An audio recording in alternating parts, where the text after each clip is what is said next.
You wake up at 3 inches in the morning. There's a dull, crushing pain in your lower belly. It spreads to your back. Your legs feel like stone. You reach over to your nightstand, grab 2 painkillers, swallow them with water. You press a heating pad against your stomach, and within 20 minutes, the edge is gone.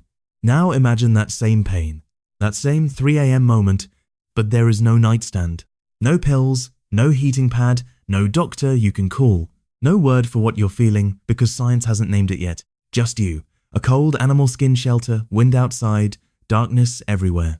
And that pain, that exact same pain hitting your body with full force, this happened to every single woman who ever lived, for 300,000 years before modern medicine took its first breath.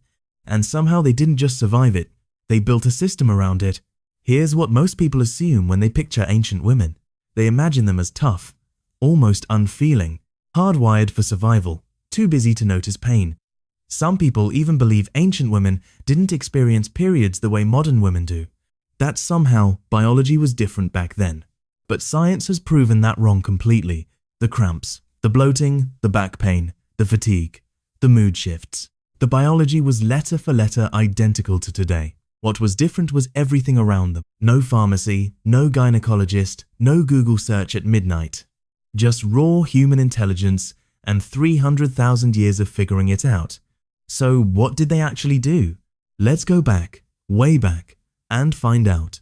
In 2019, researchers studying a Neanderthal burial site in Shanidar Cave, located in present-day Iraq, made a discovery that changed how scientists think about ancient medicine. Buried alongside human remains dated to roughly 60,000 years ago were dense clusters of specific plant material: yarrow, groundsel, ephedra, ragwort. These were not food plants. They had almost zero nutritional value. They were not decorative. But every single one of them shares one property. They are natural anti-inflammatories and pain relievers. Yarrow specifically has been used in traditional medicine across every continent independently for thousands of years. It reduces inflammation, it eases muscle cramps, it affects the same pathways in the body that ibuprofen targets today.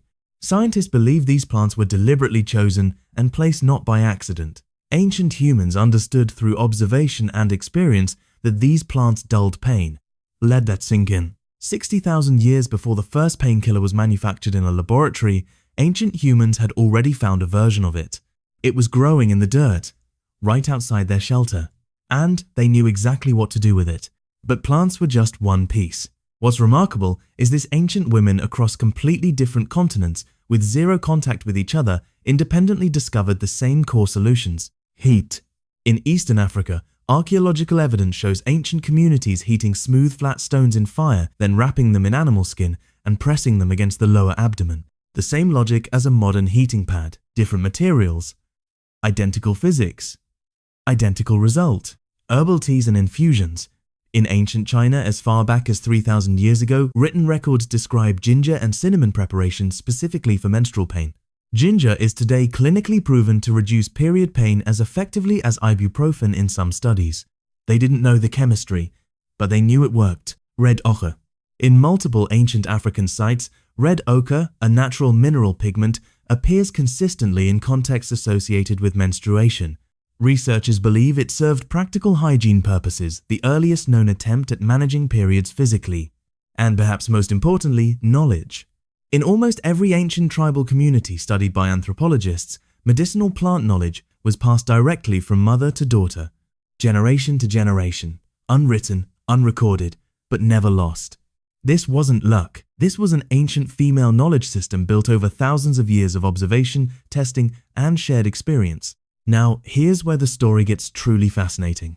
Ancient cultures didn't just manage periods physically. They built entire social rituals around them. And these rituals reveal something surprising about how ancient societies actually viewed menstruation. In many Native American tribes, a girl's first period was a public celebration. The entire community gathered. There were songs, ceremonies, gifts. It marked her transition from child to woman, a moment of respect, not shame. The Apache sunrise ceremony still exists today. It is one of the most sacred rituals in the culture, and it began as a response to a girl's first period. But there's another tradition that gets misunderstood constantly. Menstrual huts. You've probably heard of them, and most people assume the worst: isolation, punishment, control.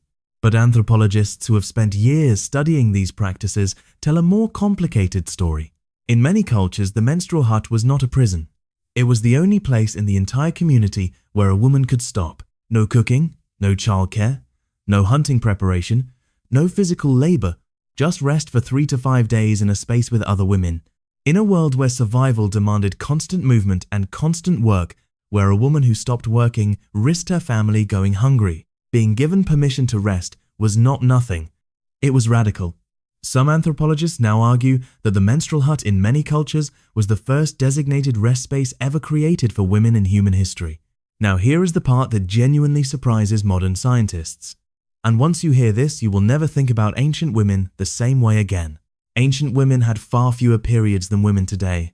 Not because of medicine, not because of better health, because of biology and a completely different life rhythm. Here are the numbers. An ancient woman typically had her first period around age 16 or 17 later than modern girls due to lower body fat from a physically demanding lifestyle. Then in most cases, she was pregnant within the first year or two. Pregnancy stops periods completely. For 9 months. After birth, she breastfed continuously for 2 to 4 years.